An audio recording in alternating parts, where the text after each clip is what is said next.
Mes amis scorpions, bonjour et bienvenue sur la chaîne Tarot à merveille. Pour votre tirage général, ceux qui me découvrent, soyez les bienvenus. J'espère que vous allez bien. Allez, c'est parti. Ouvrez votre main, la droite si vous êtes droitier, la gauche si vous êtes gaucher. Ouvrez-la complètement, étirez les doigts et regardez votre paume. Regardez-la vraiment, pas comme un geste machinal, comme un acte d'attention. Parce que dans cette paume, dans ces lignes que vous voyez sans jamais les voir, dans ces plis que la vie a creusés depuis votre naissance, il y a une carte de vous, de votre passé, de votre présent et de ce qui se prépare. Je ne suis pas chiromancien, ce n'est pas de cela qu'il s'agit. Ce dont il s'agit, c'est de vous reconnecter à vous-même par le corps, par le tangible, par ce morceau de peau que vous utilisez chaque jour pour saisir, toucher, donner, recevoir, et que vous n'avez probablement jamais regardé comme un messager. Et pourtant votre main parle. Elle parle de tout ce que vous avez traversé, de tout ce que vous portez et de tout ce que vous êtes sur le point de recevoir. Aujourd'hui, nous allons lire cette main ensemble, ligne par ligne. Et chaque ligne va vous révéler une dimension du changement qui se prépare. Première ligne, celle qui traverse votre paume du poignet vers les doigts, la ligne longue, la ligne de votre parcours. Suivez-la du regard, observez ses courbes, ses interruptions, ses bifurcations. Cette ligne raconte votre histoire, pas les événements, l'énergie, l'élan vital qui vous a porté depuis le premier jour. Et si vous regardez attentivement, vous remarquerez quelque chose. Cette ligne n'est pas régulière. Elle est profonde par endroits et superficielle à d'autres. Elle se brise parfois, puis reprend plus loin, comme un chemin de montagne qui disparaît derrière un rocher avant de réapparaître plus haut. Ces variations ne sont pas des défauts, elles sont la cartographie exacte de vos épreuves et de vos renaissances. Les endroits où la ligne est profonde correspondent aux périodes où vous viviez pleinement, où l'énergie circulait, où vous étiez en accord avec votre direction. Les endroits où elle est superficielle correspondent aux périodes où vous surviviez plutôt que vous ne viviez, où l'énergie était bloquée, où vous aviez perdu le contact avec votre propre élan. Et les ruptures. Ces endroits où la ligne semble s'interrompre avant de reprendre, ce sont les moments de transformation, les morts symboliques suivies de renaissance. Les points de votre vie où l'ancien vous s'est effacé pour laisser place à un nouveau vous. Vous en avez connu plusieurs.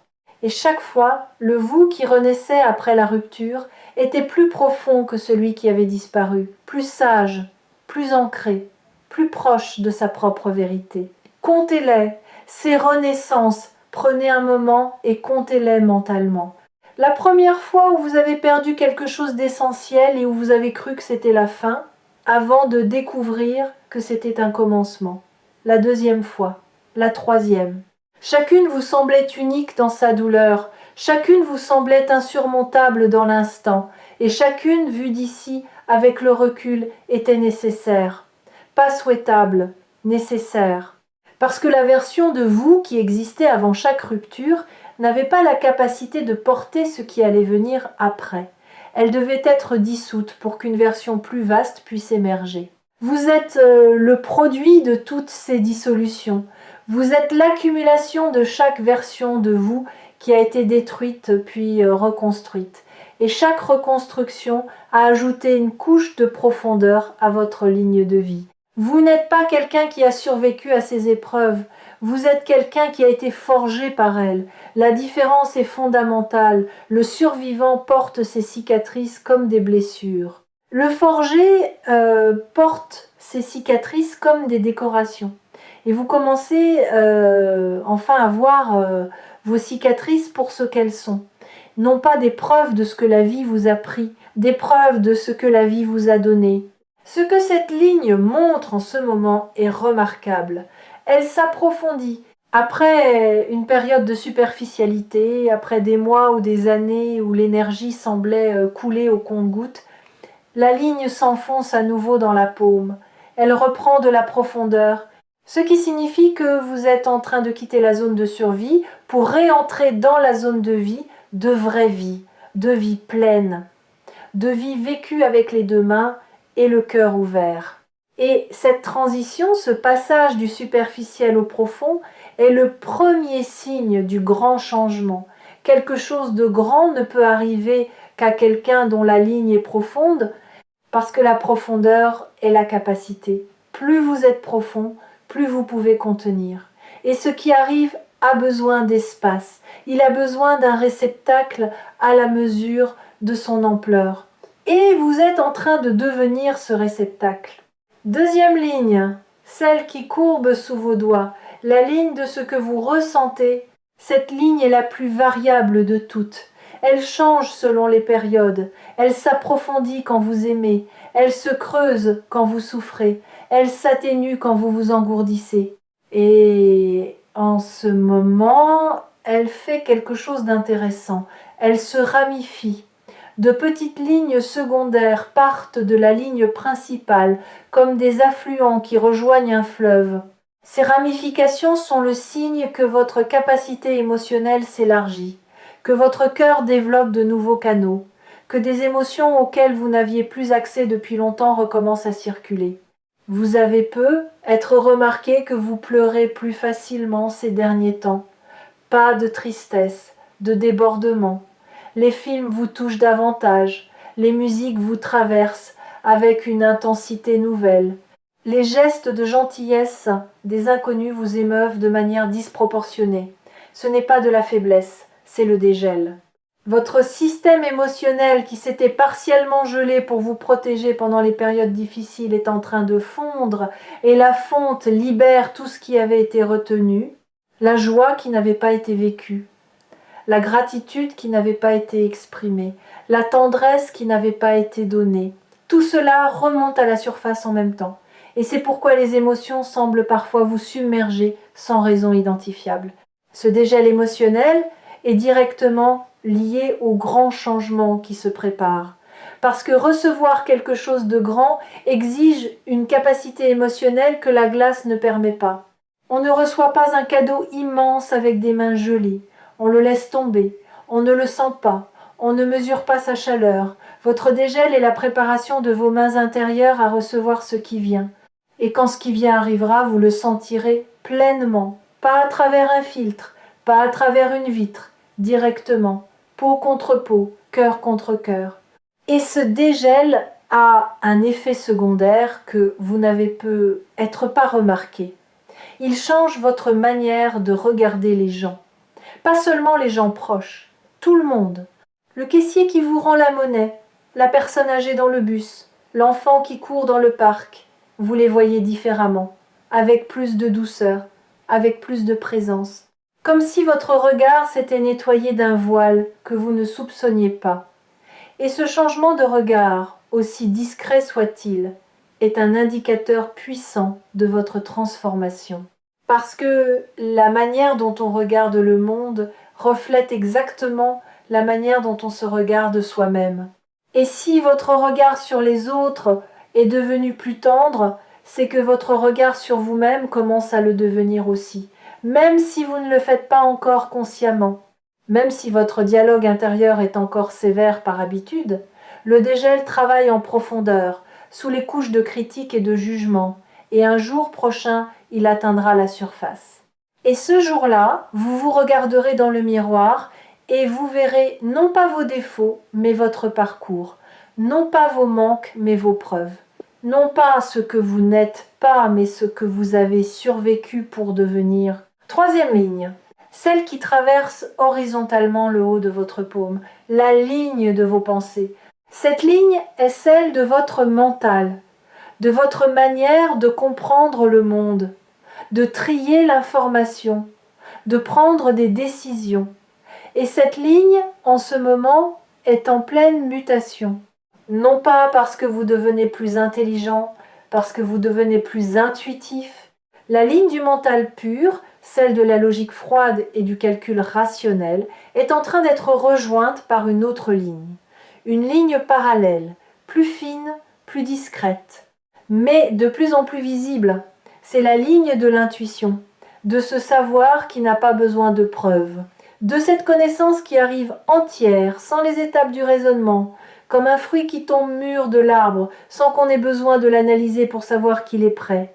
Vous avez senti cette intuition grandir, ces moments de plus en plus fréquents où vous savez quelque chose sans savoir comment vous le savez, ces décisions que vous prenez en une seconde et qui s'avèrent justes, ces pressentiments qui se confirment avec une régularité troublante. Votre mental résiste encore à cette intuition. Il essaie de la rationaliser, de l'expliquer, de la réduire à des coïncidences ou à des biais cognitifs. Mais l'intuition n'a pas besoin de l'approbation du mental. Elle fonctionne avec ou sans lui. Et en ce moment, elle fonctionne à plein régime. Cette montée de l'intuition est le troisième signe du changement. Parce que le grand qui arrive ne pourra pas être compris par le mental seul. Il sera trop vaste, trop multidimensionnel, trop chargé de significations simultanées. Seule l'intuition peut saisir un événement de cette ampleur dans sa totalité. Et votre intuition se prépare, elle s'aiguise, elle se réveille, pour être prête le jour où le grand se présentera et où votre mental, débordé, aura besoin de quelqu'un d'autre aux commandes. Si cette vidéo vous a trouvé sur Tarot à merveille, votre intuition est déjà plus éveillée que vous ne le croyez. Le simple fait d'avoir cliqué, d'avoir suivi cette impulsion sans raison logique, est la preuve que votre radar intérieur fonctionne, qu'il capte des signaux que votre mental ignore, et qu'il vous guide pas à pas vers le bon endroit au bon moment. Quatrième ligne, la ligne qui part du bas de votre paume et monte vers vos doigts en diagonale. Pas tout le monde ne l'a, mais vous l'avez, la ligne de la chance. Sauf que la chance n'est pas ce que les gens croient. La chance n'est pas un événement aléatoire qui tombe du ciel sur les élus. La chance est le résultat d'un alignement entre la préparation et l'opportunité. La chance est ce qui se produit quand quelqu'un qui a fait le travail intérieur se trouve au bon endroit, au bon moment. Et le travail intérieur, vous l'avez fait, sans le savoir, sans le nommer. À chaque épreuve traversée, à chaque croyance remise en question, à chaque nuit où vous avez choisi de croire en quelque chose de plus grand que vos circonstances. Cette ligne sur votre paume ne mesure pas la quantité de chance que le destin vous attribue. Elle mesure votre capacité à reconnaître la chance quand elle se présente. Et cette capacité est directement proportionnelle à votre travail intérieur. Plus vous avez travaillé sur vous-même, plus vos yeux sont ouverts, plus vos mains sont prêtes, plus votre cœur est disponible et plus la chance devient visible. Elle était peu, être déjà là depuis des mois, passant devant vous, vous frôlant, attendant que vous la remarquiez, mais vos yeux étaient voilés par la peur, par le doute, par cette conviction que les bonnes choses ne sont pas pour vous. Pensez à toutes les fois où vous avez refusé quelque chose de bon, non pas consciemment, inconsciemment. Quelqu'un vous a fait un compliment et vous l'avez désamorcé avec une blague. Quelqu'un vous a offert son aide et vous avez dit non par réflexe. Quelqu'un vous a ouvert une porte et vous avez trouvé 10 raisons de ne pas la franchir. Ce ne sont pas des choix rationnels, ce sont des réflexes de protection d'un système nerveux qui associe les bonnes choses au danger, qui dit « si c'est trop beau, c'est que le piège est caché ». Si quelqu'un est trop gentil, c'est qu'il veut quelque chose. Si la vie donne, c'est qu'elle reprendra. Ce système de protection a fait son temps. Il vous a servi dans des périodes où la méfiance était adaptée, où les gens autour de vous n'étaient pas fiables, où la bonté était effectivement transactionnelle. Mais ces périodes sont terminées. Et le système continue de tourner par inertie, comme une alarme qui sonne dans une maison où il n'y a plus de cambrioleurs. Le changement qui arrive va désactiver cette alarme. Non pas en la forçant, en vous prouvant par l'expérience directe que le bon peut arriver sans piège, que la générosité peut exister sans arrière-pensée, que la vie peut donner sans reprendre. Ce voile se lève, et quand le voile sera entièrement levé, quand vos yeux verront sans filtre, la chance ne sera plus quelque chose qui arrive, elle sera quelque chose que vous voyez, partout, dans chaque conversation, dans chaque rencontre, dans chaque instant qui contenait une opportunité que vous étiez trop aveugle pour saisir. Et soudain, la vie ne vous semblera plus avare, elle vous semblera généreuse, follement généreuse, depuis toujours. Simplement, vous ne le voyez pas. 5e et dernière ligne, celle qui n'est pas une ligne, le creux de votre paume, l'espace au centre. Fermez légèrement vos doigts, pas complètement, juste assez pour former une coupe. Regardez le creux que vos doigts créent au centre de votre main. Ce creux est votre espace d'accueil. L'endroit physique où les choses se posent quand vous recevez une pièce de monnaie, un fruit, la main d'un autre. Ce creux est votre capacité de réception incarnée. Et ce creux en ce moment est prêt, vide, ouvert, disponible. Pas le vide de celui qui manque de tout, le vide de celui qui a fait de la place, qui a retiré l'inutile, qui a déblayé les vieilles peurs et les anciennes rancunes et les projections périmées pour créer un espace net, propre, accueillant, un espace qui dit « je suis prêt à recevoir », non pas parce que j'ai besoin, parce que je suis disponible. Et la disponibilité dont je parle ici n'est pas passive, ce n'est pas s'asseoir les bras croisés en attendant que le ciel s'ouvre, c'est une disponibilité active, celle de quelqu'un qui vit pleinement sa vie, qui fait ce qui est devant lui, qui honore ses responsabilités et ses engagements, mais qui laisse dans son emploi du temps intérieur un espace non réservé.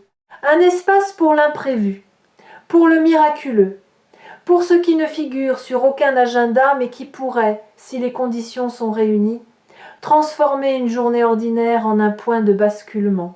Vous avez commencé à créer cet espace sans le savoir, en refusant de remplir chaque seconde de distraction, en acceptant les moments de silence au lieu de les fuir, en supportant le vide sans le combler immédiatement par du bruit, de l'activité, de la consommation. Ces moments de vide choisis sont les plus précieux de votre préparation, parce que le grand ne frappe pas aux portes occupées, il frappe aux portes ouvertes, et une porte ouverte, c'est un espace qui n'est pas déjà rempli par autre chose. Cette disponibilité est le signe le plus puissant de tous, plus puissant que l'approfondissement de la ligne de vie, plus puissant que le dégel émotionnel, plus puissant que la montée de l'intuition. Parce que la disponibilité est la somme de tout le reste. C'est le résultat final de votre préparation, la note unique qui contient tous les harmoniques. Et c'est cette note-là que l'univers attend pour déclencher le grand changement. Le grand qui va arriver ne ressemblera pas à ce que vous imaginez. Il ne prendra pas la forme spectaculaire que votre mental projette. Il sera à la fois plus modeste et plus profond que vos attentes. Plus modeste dans sa forme, peut être un coup de fil, peut être un mail, peut être une conversation qui semble ordinaire jusqu'au moment où une phrase bascule tout, peut être un chiffre sur un écran qui vous fait cligner des yeux parce qu'il ne correspond pas à ce que vous attendiez, peut être une main tendue que vous n'aviez pas vue venir, et c'est précisément la modestie de la forme qui en garantit l'authenticité. Les choses qui arrivent avec des trompettes et des confettis sont rarement celles qui changent une vie. Elles excitent un moment puis s'évaporent. Les choses qui changent une vie arrivent sur la pointe des pieds. Elles s'installent discrètement. Elles s'enracinent avant même que vous ne réalisiez qu'elles sont là. Et quand vous en prenez conscience, elles font déjà partie de vous, comme si elles avaient toujours été là. Comme si votre vie avant elle n'était qu'une ébauche et que la version finale venait seulement de commencer. Mais plus profond dans son impact. Parce que cette forme modeste va toucher un endroit en vous que les grands gestes ne touchent jamais, l'endroit de la vérité tranquille, de la certitude silencieuse, de ce savoir corporel qui dit sans bruit, sans trompette, c'est ça, c'est maintenant, c'est pour moi. Et quand ce savoir s'activera, votre vie entière se réorganisera autour de lui, pas brutalement, organiquement, comme une forêt se réorganise après la pluie, les mêmes arbres, le même sol, mais une lumière différente, une fraîcheur nouvelle, une qualité de l'air qui change tout sans rien modifier. Concrètement, voici ce que cette réorganisation va produire dans votre vie. Des décisions qui semblaient impossibles vont devenir évidentes, non pas parce que les options ont changé, parce que votre clarté intérieure a atteint un niveau qui rend le brouillard de l'indécision obsolète. Vous saurez ce que vous voulez. Et cette certitude, née non pas de la réflexion mais de l'alignement, vous donnera une force tranquille que les gens autour de vous ne vous connaissaient pas. Des relations vont se clarifier, certaines vont s'approfondir de manière inattendue. Des personnes que vous fréquentez depuis longtemps, sans jamais dépasser la surface, vont soudain révéler une profondeur que vous ne soupçonniez pas. Et d'autres, celles qui n'existaient que dans le superficiel, vont naturellement s'éloigner sans conflit, sans drame, par simple incompatibilité de fréquence. Des ressources vont apparaître là où il n'y en avait pas nécessairement de l'argent, même si l'argent en fera partie. Des ressources au sens large, du temps qui se libère, de l'énergie qui se renouvelle, des idées qui affluent, des portes qui s'ouvrent dans des murs que vous aviez déclarés aveugles. Tout cela est la conséquence directe du changement intérieur que vous traversez. Le monde extérieur ne fait que refléter ce que le monde intérieur a déjà accompli. Les fidèles de tarot à merveille reconnaissent ce type de transformation. La transformation qui ne fait pas de bruit, qui ne produit pas de spectacle, qui s'installe dans le quotidien avec la discrétion d'un lever de soleil et qui, un matin, vous fait réaliser que le paysage a entièrement changé sans que vous puissiez identifier le moment exact du basculement. Regardez votre main une dernière fois, voyez les lignes, le creux, l'espace, tout cela est vous. Votre parcours, votre cœur, votre intelligence, votre chance, votre capacité de réception. Et tout cela converge vers un point unique. Ce point, c'est maintenant. Refermez doucement votre main, pas en point, en coupe. Gardez le creux, protégez l'espace. Et sachez que dans ce creux que vous tenez en ce moment, quelque chose de grand est déjà en train de se poser. Vous ne le sentez pas encore physiquement, mais votre main le sait. Votre paume le sait, les lignes le savent. Toute votre vie vous a mené à cette main ouverte, à ce creux disponible, à cette capacité de recevoir que vous avez construite sans le savoir, épreuve après épreuve, larme après larme, doute après doute, et maintenant que la coupe est prête, le contenu arrive. Ce n'est pas une promesse, c'est une lecture. La lecture de ce qui est inscrit dans votre propre chair. Et la chair ne ment pas, elle ne spécule pas, elle ne manipule pas, elle enregistre. Elle témoigne. Et ce qu'elle témoigne en ce moment, dans les lignes de votre paume, dans la chaleur de votre creux, dans la disponibilité de vos doigts entr'ouverts, c'est ceci. Vous êtes prêts. Le grand arrive. Et il sera exactement ce dont vous avez besoin, pas ce que vous vouliez, ce dont vous avez besoin. Et la différence entre les deux est la distance entre le fantasme et la grâce. Gardez votre main ouverte dans les jours qui viennent, pas physiquement, intérieurement, maintenez le creux, protégez l'espace. Et quand le grand se posera dans votre paume, quand vous sentirez enfin le poids de ce que la vie dépose entre vos doigts, fermez-les doucement, sans serrer, sans agripper, avec la tendresse de celui qui tient un oiseau, assez fermement pour ne pas le laisser partir, assez doucement pour ne pas l'étouffer. C'est ça l'art de recevoir, et vous êtes sur le point de le maîtriser.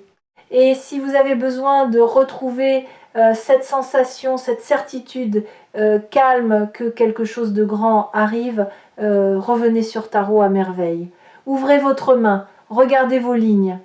Et rappelez-vous que tout ce que vous avez vécu a sculpté cette paume. Chaque ligne est une preuve de votre passage et chaque preuve est une promesse de ce qui vient. Votre main est ouverte, la coupe est prête et le grand arrive. Il arrive avec la certitude tranquille des choses inévitables, pas comme un éclair qui frappe au hasard, comme une aube qui se lève parce que c'est l'heure. Parce que la nuit a duré ce qu'elle devait durer, parce que vos yeux se sont habitués à l'obscurité assez longtemps pour que la lumière, quand elle viendra, ne vous aveugle pas mais vous révèle. Vous révèle à vous-même, vous révèle aux autres, vous révèle au monde qui attendait, sans le savoir, que vous preniez enfin toute votre place. Cette place est prête, elle vous attend, et elle est exactement à votre taille. Ouvrez les mains, ouvrez le cœur, le grand est là, et il a votre nom dessus.